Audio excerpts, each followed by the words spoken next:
for someone who's maybe not familiar at all, EMDR, something with eye movement, something with trauma is, I think, maybe the loose understanding about what it is. Yeah. But I thought maybe you could kind of give us a little introduction that way. Yeah, absolutely. So EMDR stands for EMDR, eye movement desensitization and reprocessing. The language in EMDR is the only thing about it that is not my favorite because it sounds very like computery and techie and reprocessing. Uh, It's a little weird. But uh-huh. basically, it's an evidence-based therapy that was first discovered in the use of PTSD, and is highly effective for that. And as research has gone on, it's really useful for other things, which, because it's rooted in the principles of trauma-informed care, go back to PTSD, things like Right. anxiety, depression. It's really helpful for like sports performance. Like we have a specialist in our office who Hmm. works with athletes. So it can be used in a myriad of ways. And it's getting more and more recognition now because everyone is really seeing that it really does work. Yeah, right. Okay, so you're saying that it kind of has, when it was first started, they were thinking, okay, this might be a really targeted way to help people with PTSD. Mhm. Um, and so, can you tell me a little bit about that, about how it started and where it came from? Yeah. So Francine Shapiro is the founder of EMDR. And she really discovered it because one day I think it's San Francisco, but I might be not remembering that correctly, but she was feeling distressed and went for a walk and was watching the cars driving on the bridge or driving on a road or something. And as she was really like thinking about what was upsetting her, she observed that her eyes were moving left to right as she was thinking about it. And noticed she started feeling better and said to herself, I wonder what this is. And, that was in the 80s. And flash forward to 2025. I almost said 2015, which shows that I'm 10 years behind in my own brain. Um, but here we are, however many years later, and all the research that was conducted after just that simple observation of self. Right. I noticed my body is doing this, and all of a sudden I'm feeling better. Yeah. And that type of brilliant mind of to observe something and say, maybe there's something to this. And to then, however many years later, for it to be an evidence-based, highly effective treatment for Yeah. mental health. Yeah. I hear a lot of interest in it all the time. Mhm. We get a lot of referrals looking for EMDR, and they may not understand at the on offset of it, or just on the surface level of it, what it means, or what's actually happening neurologically or Right, emotionally. But right. they have an understanding that it's connected to trauma somehow. But it's Mhm. interesting, you're talking about how she discovered it just by observing her own behavior when she was Yeah. working through something, where her body was naturally doing this thing where she was walking, her eyes were moving left to right. She was kind of, and she kind of noticed this odd thing that she was doing. I think it's so funny how many things that we've discovered that are kind of like that, where we kind of stumble upon them by accident. I believe lithium Yeah. was like that, where they Yeah. gave to somebody and they didn't quite know why the salt helped people, with Hmm. psychiatric illnesses, but it did. And then they're like, okay, well, let's just keep doing it. And it, Maybe it there's seems something like to that. maybe Yeah. something to that. And it Mhm. seems like EMDR is something similar to that, where somebody stumbled upon it, and then there's Yeah. this build out around that understanding. But it's not just obviously moving your eyes left and right. My understanding is there's a whole, almost like, protocol that, like you said, isn't just like a sciency kind of thing. It's something that, Right. my understanding is it's a very um uh relational, it requires a lot of trust and safety, but there also Yeah. is like some kind of protocol to what's going on when somebody's going through Right. EMDR. Can you walk us through a couple of the steps of, like, what does that look like if somebody's coming in for treatment? What are some of the main kind of arc? What would you say is kind of the arc of what's happening in treatment? Absolutely. So, some people will see that like we do EMDR here at our office, which is peaceful living, mental health counseling, and they'll see that we do EMDR and they'll call us for that.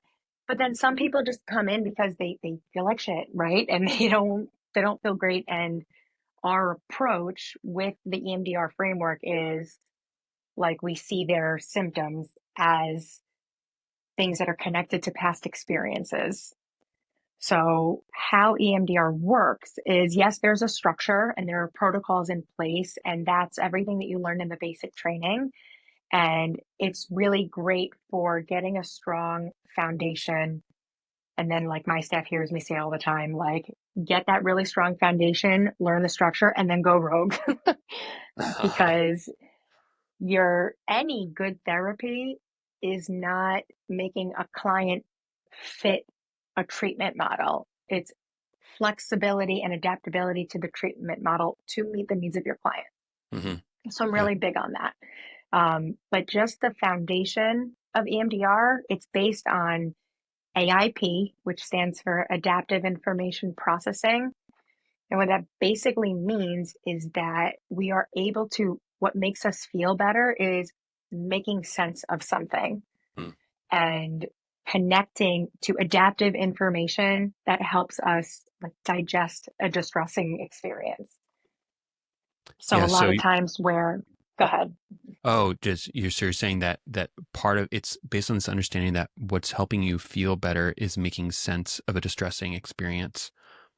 That's part of what's going on Part of there. it. Yeah. Hmm. Yeah, that's like the cognitive aspect, but then there's also very much the somatic aspect of a release in the nervous system or something, either a release or a connection that we didn't get during the time of Yeah. the experience. That also helps us. That's the adaptive information. Like for Mm-hmm. a survivor of like sexual assault or something, to be able to actually like put your arms up or imagine fighting back because you might have froze, which is a normal trauma response. So being able to visualize that could be the adaptive information that they need to process the Yeah. memory. Yeah. Okay. So that's the kind of the basic understanding of where they're headed. And then, okay. So they first come in for therapy. What's that going to look like when they come in?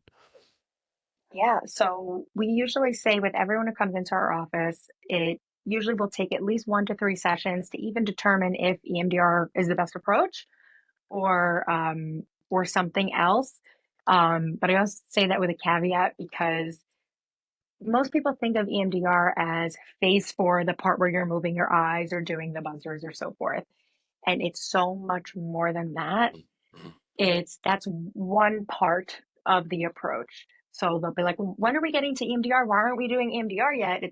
We are, Mm-hmm. right? Even those 1 to 3 sessions of, you know, getting to know each other and getting that rapport built is a crucial Yeah. safety foundation piece. And then getting history, doing resourcing, helping teach those like coping skills and regulation tools to be able to handle the reprocessing aspects. So that what it looks like is basically, you're coming in, we have those 1 to 3 sessions, and then the structured part is, okay, let's really break down what are the actual symptoms that you're struggling with. What is your goal for treatment? Mm-hmm. Because everybody's going to have a different goal, right? There are plenty of people who say like, yes, something happened to me early in childhood, but I don't want to work on that. Like I don't want to do it. I'm not ready. And that's okay. Mm-hmm. It's all about meeting individuals where they're at. They're like, oh, there's this present day thing that is really causing distress, and I just want to work on that. Mm-hmm. So then we set realistic expectations because that means we're going to be doing more EMD versus EMDR, Mm-hmm. meaning, okay, so we're going to desensitize how upsetting this present day experience is. We don't have to connect it to the past. We're just going to set some realistic expectations then about what your like end result is going to look like. You might not have full symptom resolution because we're not clearing up the root, but you will have symptom reduction. Yeah. So it'll take the Right. distress out of the present, but not clear it out completely. Right. So you're talking about the difference between like going back and addressing a larger, let's say, emotional theme Right. that might continue to be re-experienced throughout your life, right? And Right. this is what I think people are familiar with. They go, I keep feeling like I encounter the same thing over and over again. I keep feeling like I'm encountering like the same kind of breakups or the same kind of way that, I lose a job or something like this, Right. some similar pain. So there's that Right. part of it, right? And then there's Right. another thing what you're saying, which is like an incident that happened that's upsetting you, a Right. one-off kind of A time, moment in time. right? Yeah. And that's actually something interesting because there was a therapist in our area who I was getting to know her practice, and she was like, "Well," and this is way back when I didn't EMDR wasn't as much in vogue, and I remember her Yeah. being like, "Well, actually, can I do like an example with you?" And she's like, "Just pick a really like a mild incident that might have happened this last week that is upsetting to you, but maybe Right. isn't traumatic." And she wanted to kind of do a low bar so that it didn't feel invasive or intrusive. But she Yeah. did exactly that of like the EMD of just going through one incident and going and helping me reprocess and go back through it. But it was interesting to kind of see some of these differences of, going from maybe having an upsetting experience. In my experience was kind of coming close to it, having some kind of she would ask me to walk through the experience a little bit, and then we'd pause, Hmm. and she'd have me look at a light Right. bar, right? And Yep. then she'd have me come back to the experience again, and there were a couple waves of that. And that's kind of the Yep. the bilateral stimulation thing going on. Could you speak Right. to a little bit to that about the bilateral stimulation and what's happening in Yeah. that moment? Yeah, absolutely. There's multiple forms of the bilateral stimulation. There's the eye movements, which it's well known for. So there's like the light bar, and it goes left to right, or it can go like, you know, varying directions. Mhm. Sometimes it can go diagonal for some clients. It works Yeah. better that way. And then there's the audio, where you could wear headphones and have the Oh. audio go bilaterally, or tactile, which are like the buzzers that Mm. vibrate alternatively in each Mhm. hand. Mhm. Most people actually tend to like the tactile ones the best because they find them to be very grounding. But I like eye movements the best because the research was really done on that. Yeah. In my head, like the eyes are connected to the whole vestibular system and things like that, so Mhm. that actually really helps with shaking things up a bit. Yeah. Um, yeah, and so it really, that left right movement, they have a couple of different theories on why that works. Mm. Um, and no one's ever been able to say definitively this is what's happening, but there's theories. Yeah. And one of them is the, hemisphere of the brain. So like the left side of your brain controls the right side of your body, the right side of your brain controls the left side of your body. By engaging in bilateral movement, you're lighting up both hemispheres of the brain, which are, the logical brain, the emotional brain, and actually Mhm. using your whole brain to digest an experience. Yeah. The other theory is the working memory theory, where you're having dual attention, like attention on the experience and attention on a light bar going back and forth. Yeah. And that dual attention is helping you reprocess it because you're not hyper focused on that experience or you're Yes. getting overwhelmed by it. It's a So that passive there's task. some, It's exactly. It's almost right, like just if you like have walking. ADHD, you have to do two things at once, like to be Uh-huh. able to deal with it. Yeah. Yeah. Yeah, I love that. And so I think even from a critical approach where you go, okay, let's say that the light itself, even if you go to a critical approach and say, let's say it's a placebo, you could say, okay, let's take that seriously and just honor the fact that even when we're just describing something distressing, you need a moment where you pause and you return to safety, right? And you pause and you let something rest. You let it kind of just digest through you and not have to feel anxious about it. And so you go, okay, do a tapping exercise, do a pegboard, do something like this that's going Yeah. to, or walk around the block. This is like passive processing, not directly focusing on the traumatic experience, but letting Right. yourself kind of just digest it. Even from that perspective, there's something helpful going on. But then there's this other Mhm. theory where you go, maybe there's something happening where when you move your eyes left and right, or you kind of do this back and forth stimulation, there's something happening across the corpus callosum that's helping you to process the memory in a more organic way. Right. But you can, whatever it is, you can see something happening with your clients after they. So what's that shift that happens when they do this back and forth processing, what happens for the client? Everyone's process is uniquely different. Yeah. I know some things I'll see is um, when we first start processing, clients will get kicked up more. And that's the goal. Like we're Yeah. trying to activate things. And I tell clients, I'm like, my job is to make you uncomfortable Mm. because we can't, if we don't feel something, we can't heal it. Yeah. So we will see that rise and then a peak. And then what I always see, and I know when things are coming down, is I see this Huh. and I see like this exhale, or I see that their body shifts, or Yeah. sometimes it can be really subtle. But there's a lot that happens somatically, which is why attunement from the therapist to the client is really important. Yeah. Um, a lot of times we'll get the self-report from the client, like after we finish one of those sets, we'll say, okay, what did you notice? And they'll say like, oh, it doesn't bother me as much now, or it Mm. it Mm. made me remind me like another part of the memory just came back that I'd forgotten about, which makes it seem less distressing. Yeah. Um, so they have these deeper insights Yeah. that help them make sense of everything, but you really can see when it's working and when there's you see the discomfort kind of rise up, they tense up, a foot might start twitching more, they Yeah. start fidgeting more because they're more activated. And then you see all of a sudden they might sit back, Yeah. or like there's that shift in their somatic Some kind of presentation. letting go that Hmm. happens. Um, for Yeah, the body people who tells a have, story. yeah, yeah, emotionally, there's an arc going on that's so Hmm. important that we usually hold ourselves back from. Right. Um, for somebody who's experienced trauma, I imagine it takes a lot of trust to do that, to let Hmm. themselves start to feel it more, trusting that you know as the clinician or the therapist there that they're going to be able to reach safety on the other side. Um, what are some of the things that keep people from doing that, from actually experiencing it more or feeling it more? What do you, because I think that's just something I kind of want to land on there a little bit about the resistance to actually engaging with something that's going to be upsetting or emotional. It might feel like it's making it worse.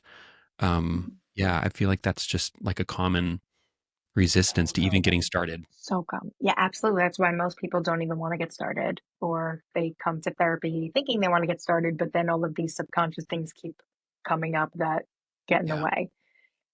So I think that happens for a lot of people for a number of reasons. One, I think that as an EMDR therapist, I think it's really important to make very clear what the client can expect. Like, yeah, what are some of the things that may happen so that when they happen, the client is not so alarmed by it and wants to mhm, run away. Because I right. see things a lot of times, people like send me messages on Instagram and stuff like, it made me worse. I had to stop.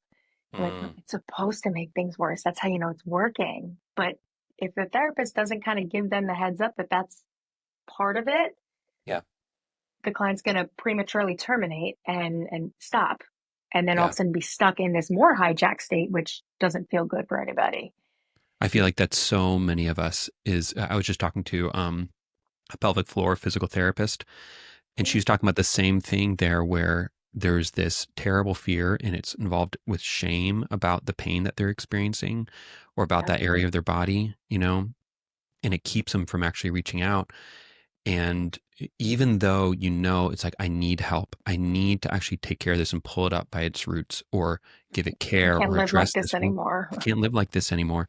But there's so much resistance that has to do with going, I just want to stay in some kind of semblance of safety that I feel like I have. And any movement that I take right now to engage this is going to make things worse. I don't know if I can handle the overwhelm. But something like you're saying is involved that's so essential to healing. Any kind of healing is this understanding that it's going to have to be engaged, and it takes a lot of courage. Something I'll say to clients when I know something's going to be challenging to work through is, as I picture myself kind of like a trail guide who goes, instead of saying, "Hey, this is going to be safe, you're going to feel safe and warm," I'll say the opposite and say, Right. "This is going to be scary. This is going to be one of the most scary things you do." But like, of the other side, like like, but the view from the top is going to be worth it. Like when you get to that point, there's going to be a catharsis and a relief that you've needed maybe your whole life for this moment. But I think that's Exactly. something that usually people, they're so caught in the way that they've experienced themselves, the way they've experienced their Mhm. emotions, they can't see that path. Right. Right. And one of my favorite sayings I like say all the time is, a comfort zone is a beautiful thing, but nothing ever grows there. Right. And that's like very much the experience in really good therapy is that in order to grow, we have to be uncomfortable to learn. Right? Like think about riding a bike. How many times do you fall down and scrape your knees before you become like, Lance Armstrong racing around? Like Yeah. it takes time. So that's part of the reason why people really fear it. The other part is, and this is where and why EMDR is so effective is a lot of times we fear what's going to come up and things like that if we don't believe or lack the tools to be able to handle that stuff. Yeah. So phase two of EMDR, which is called like the resourcing stage, is okay, let's identify resources and it's phase two, but it's used throughout the entire EMDR process. Mm. But let's identify what tools you need so that if something comes up and it's freaking horrible, this We can is what we'll handle it. do. We have a Yeah. plan, right? If you get really dysregulated or this is too overwhelming, we have a stop sign. Mhm. We can do like some deep breathing exercises. We can do distraction techniques. There's, regulation stuff, all of that. But creating that plan, that toolbox to help when things do get uncomfortable. So like, okay, I'm gonna do this, and I know I've got a plan for if worst case scenario happens. There's a plan in place already. Right. And I love explaining to clients, like, listen, this is going to be really uncomfortable. The one thing I can promise you, and this is why we always recommend not doing EMDR alone by yourself, because there's like Mm. programs like virtual EMDR and stuff that I do not recommend Yeah. because you've gone through the experience alone. You're not going to go through the treatment alone. So no matter what happens, I'm right here. Yeah. Nothing will happen that I can't get you out of Hmm. because we can use Yeah. our nervous system as long as we're regulated as the therapist to help co-regulate our clients if they become really distressed. Yeah. I think that's so important. And Yeah. this is like where self-help is kind of interesting term there because Is it? in some ways they are helping themselves when they come in, but in so many ways our minds are inherently relational, social, Absolutely. and We're we wired for require, connection. yeah, yeah. If we're going to experience healing, it's I don't know that it's ever not through a relationship. I even think of something like Andrew Huberman, where he talks about protocols, of going, hey, you ought to do this protocol, do this, do this, do this. But in my mind, I'm like, doing the protocol is only half of it. The second half is trusting a person enough to follow the thing. For Yes. example, they might simulate a relationship with a coach like person who's going, you're going to do this and it's going to make you feel better. Even Right. that, I mean, you're not just sitting down somewhere on a hilltop deciding how you're going to process your trauma. You're listening to another person who's guiding you Right.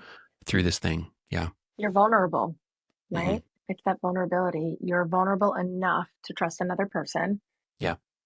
And absolutely, like it's not the therapy. Like EMDR isn't the thing that helps somebody. It's the relationship with another person, whether it's a therapist or Hmm. that Right. like it's not therapy's not the only relational thing like that can help somebody.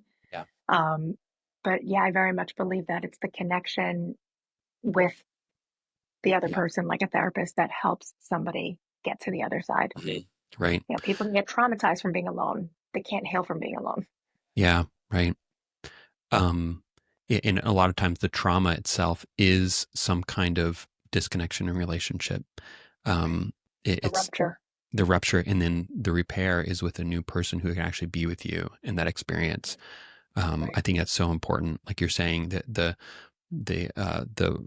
ritual itself or the protocol itself isn't the central piece of what's actually happening, even though that's what maybe you feel like when you first come in is like, oh, I'm going to do this left and right bilateral stimulation, but that's maybe a small part of what's actually going on in the relationship there of what's healing. Okay, Yeah. so tell me a bit about why you think this is something that has been so talked about recently. You know, like you talked about Shapiro having this understanding, but my sense is that there's a reason that that has caught on now. That's Mhm. been something that has resonated with people now.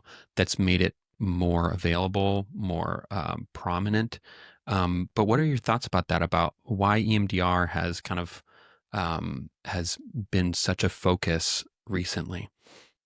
Yeah, I mean, I think one of the reasons why it's been a focus is because it works Hmm. and people get results. And things like, when Prince Harry talked about it and Uh, Sandra Bullock talked about it, there are these, more celebrity figures now who are being more vulnerable about their experiences and then talking about what helped them.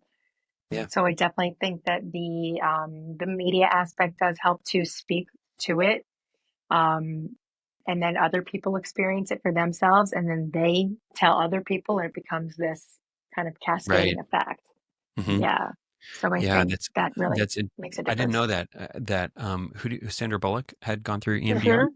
Yeah, and Prince Harry. Hmm. Okay, that's cool. I didn't know that. Yeah. Yeah, and Yeah. but that itself is so good of like, just therapy being talked about more openly that way. Yeah. Uh, Yeah. I get yeah. text messages all the time. Like my godmother was like, "Oh my God, they're doing EMDR on Real Housewives." And I was like, "Get out of here. That's funny." Like Really? it's like, Uh-huh. yeah. And so so it is becoming more mainstreamy. Like I used to Yeah. have like a list on my phone of like things EMDR was like featured in like TV shows. Like Oh, it cool. was on Law and Order last year, which they actually did a Oh, terrible representation of it, but um but it was in Grey's Anatomy. really? So there are these things that media outlets that are definitely getting it some more attention to, which is great.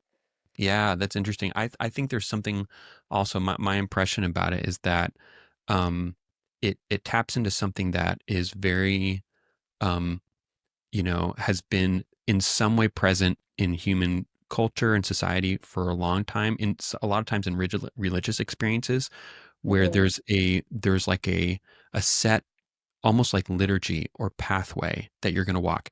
We're going to do this first and then there's going to be these experiences that are going to be heightened and emotional and they're going to be Hmm. cathartic and healing in some way. And so I picture it kind of like that of going like, um, we're going to do some preparation sessions, and then there's going to be this moment where we do this special thing, where we come into this space and we're going to encounter the difficult thing, and it kind of mirrors. I mean, I was raised in the church, and it mirrors a little bit of like a conversion experience of going. Hmm. I remember going to like a summer camp, and it'd be like on Thursday night we're going to have a special prayer, and you can give your life to Jesus, kind of thing and not to say that it's religious in any way, but there's this building up to this moment where you're going to finally confront the thing that's been bothering you and Hmm. overcome it with the help of Yeah. somebody else.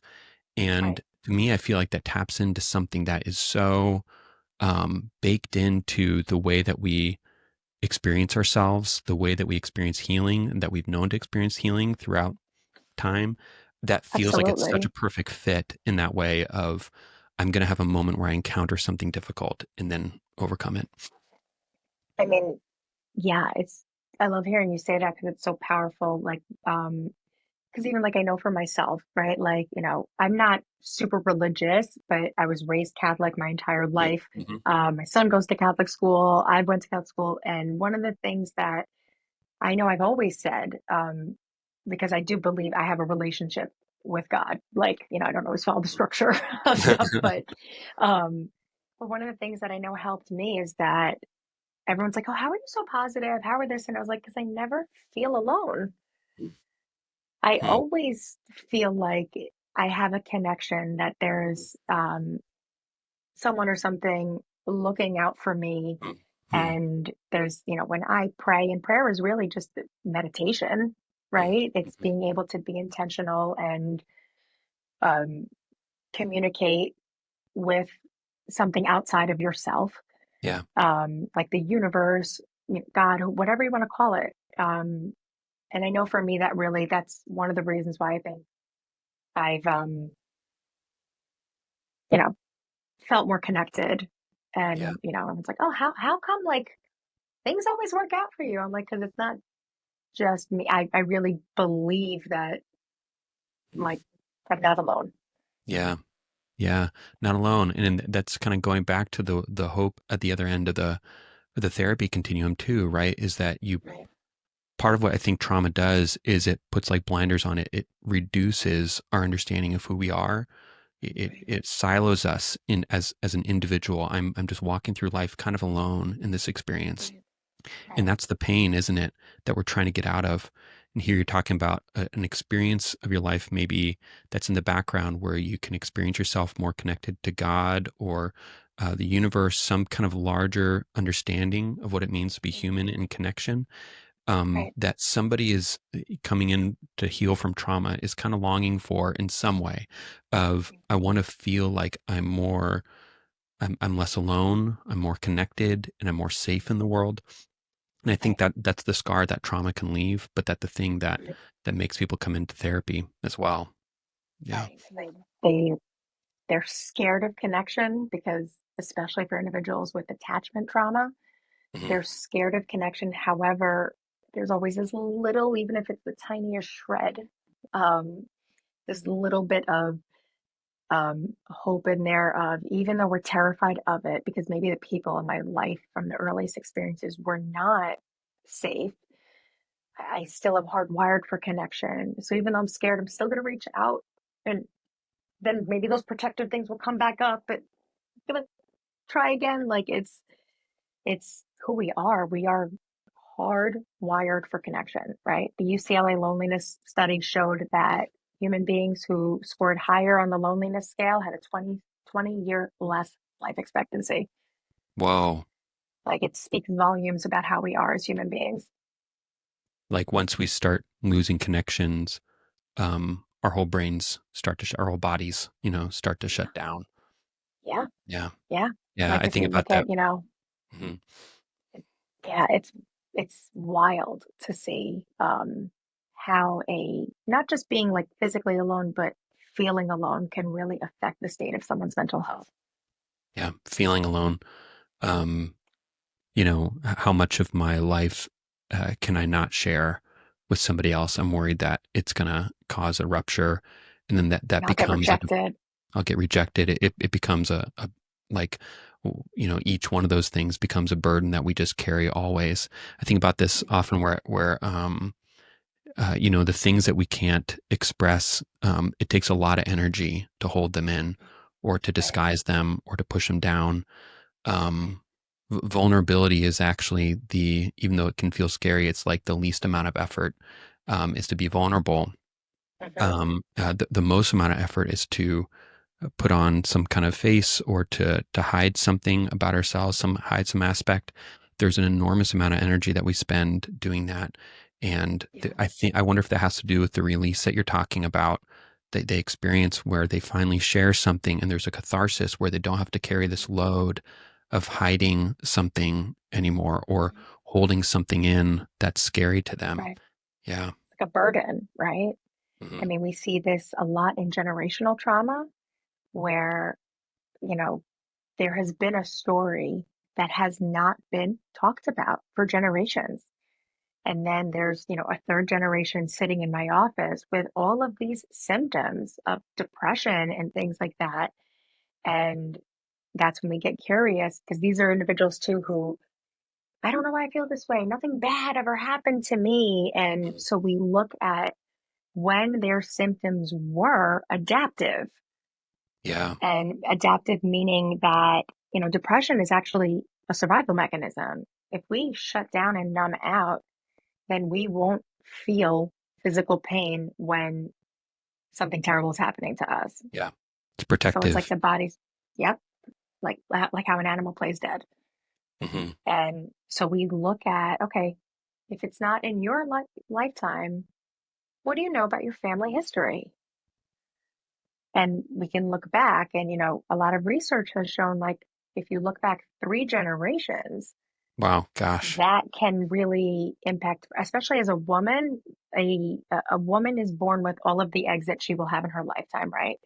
So the theory is that, like, you were actually growing in your grandmother, like, So something that your grandparent experienced, you actually could, like, that gets encoded into the DNA. So it's not just that you felt it, it's actually just like a genetic, Yeah. like a computer program. And then our experiences in our lifetime determine, this is epigenetics, determine whether or not that genome gets switched on.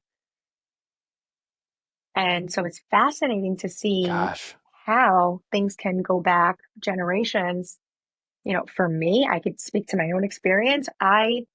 When I was pregnant with my son, it was about 3 or 4 weeks, I think, before I actually wound up having him. And out of nowhere, no, less than that, maybe like a week or two, like it was beyond a panic attack. It was a visceral, I Huh. thought I was dying and was like calling the doctor at 3 o'clock in the morning, like, I can't breathe. Like something's wrong.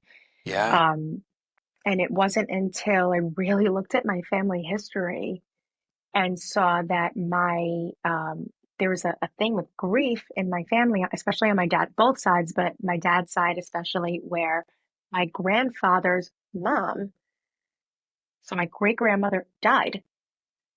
And like very tragically when he was about 3 years old. And here I was Wow. getting triggered that I wasn't afraid my kids were gonna die. It wasn't like that postpartum, like I'm afraid something's gonna happen to my kid. I thought I was gonna die and they were gonna be Wow. alone without me. Wow. And it was like, and I kept saying, I can't breathe, I can't breathe. And the lungs are associated with grief. Wow. Gosh. And we look at that where, my grandfather lost his mom, and then his sister, a few years later, died in a fire that my great grandfather was the one who found her. He wound up dying of walking pneumonia in his 40s, grief and the Huh. lungs. He lost his wife, he lost his daughter, right? Yeah. And then here we go. If you look, then go to the next generation. My aunt, my dad's sister, died from lung cancer. My dad struggled with all these respiratory things. He actually passed away. He had MS, which was, the whole endocrine system, Yeah. which gets affected by trauma. My Yeah. dad lost his firstborn, my sister Caroline. He lost her. Like, so there was just this theme of grief and loss that no one talked about. Yeah. No one ever talked about it. No I one found talked. out the stories from Mhm. my grandmother. Yeah. And how interesting, and I think in some ways beautiful to think about you maybe experiencing or aligning, across time with the grief and the Mhm. feelings that your grandmother maybe experienced. Right. You're feeling her emotion there. And I think there's something, and especially when you talk about EMDR, something beautiful in that of going, the way I think about emotional expression, it's like I'm giving this experience a chance to experience healing. If I express it, it's an interpersonal act. If I'm crying out, like I'm calling the fire department, you know, Right. and giving it a chance to actually be held and noticed and felt, and like you were saying, like it's longing to be understood, so as long as it's not talked about, it's going to be searching to be understood and seen and Exactly. noticed. And if I can give myself the courage to express the feeling and have someone Mhm. understand it, I'm not only healing my trauma as an individual, I'm addressing this thing that might otherwise keep being re-expressed Keep with my going. Yeah. children, with Yep. people in my family. And so I'm the one, the baton has been passed to me. And And what it's am I going to going to do stop with with this? me. Yeah. Right. Yeah. Right. Yeah. And that's why we say, like, when you work through stuff, you don't just heal yourself, you heal past generations and future ones.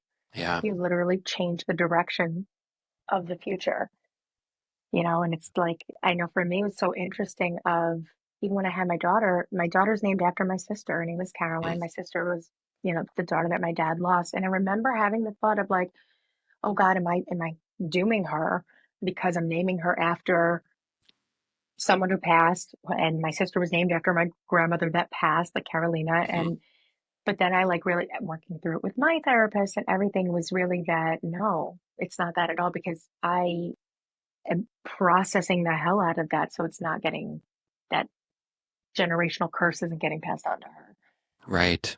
And to think about the implicit courage that you had to name her, that to go Hmm. like, I'm going to readdress this. I'm going to Yeah. let whatever happened in my family, I'm going to let it be understood and known, Yeah. rather than forgotten, not Right. addressed, something like this. Right. I think that's Right. that's beautiful, to see our trauma not just as our own, but as our family, and whether that's through genetics or epigenetics of something being passed on, like you said about the egg being formed in the grandmother's body, Yeah. when she was, Yep. being conceived, or it's through the stories that we hear that form our understanding of the world, of Hmm. the legends that have been passed on of like, oh, your grandmother died in this situation. These are like kind of the signals that we get too about what life is about and what we can expect. Right. All these things form this kind of passing on of this generational pain that's looking to be Right. re-expressed, processed. Yeah. That's important. Yeah. Um, so yeah, tell people a little bit about your practice in a little bit, and Yeah. what you guys offer. Absolutely. So we're in Scarsdale, New York, and we're licensed in my practice is Peaceful Living, which is actually named after my dad, who was Philip Oh, Lewis. My son's named after him. My daughter, they have like, I'm all about legacy. PL. Okay, yeah, Yep. yeah. So it's Peaceful Living and it's in New York, and we're licensed in New York, New Jersey, Connecticut, and Florida. Hmm, And we specialize in EMDR and other trauma informed methods like IFS, hmm, and polyvagal theory. hmm, And we work with a lot of specialized populations in addition to just general mental health. But we work with athletes, like Sean is our athlete sports psychology specialist. We work with eating disorders, like Stephanie is a hmm. pro at that. With kids and teens, and because no matter who comes into our office, that trauma informed approach of, it's not what's wrong with you, it's what happened to you, Hmm. really helps accept people for who they are instead of trying to feel like we're not trying to fix anybody. Yeah, We're right. trying to help just hold space for them. Yeah, that's wonderful. Yeah. And what I'm hearing there too is kind of like, helping them do something I think that their bodies are wanting to do, that are looking to do, and you providing space for that in this really wonderful, approach that I think has a lot of potential and possibility to help people move through that. Yeah. People Yeah, start to okay. heal the moment they feel heard. I think that's true. Yeah. I think that's true. Yeah. Um, well, yeah, I appreciate that. I think that's great. You guys have so many clinicians that kind of share this perspective. Um, Yeah. We and I definitely have a appreciate, joint mission that we're yeah, all very passionate about. yeah, that's great. Yeah. Anyone ever has questions about EMDR and how it works, that's why I wrote the EMDR Therapy Progress Journal. It's available on Amazon. It's available on my website, danacarretta.com, two R's, two T's. Um, Okay, and it's really, really informative for anybody who's trying to like kind of want to do EMDR, but I don't know how it works. And that's what's stopping you. Read the book and then you'll feel way more awesome. comfortable going through the process. Okay, I'll put the link in the show notes there, so we can have it for people Sure. there. That's awesome. Yeah. Great, Yeah. Dana. Thank you. Yeah. Appreciate it. Thank you, Connor, so much.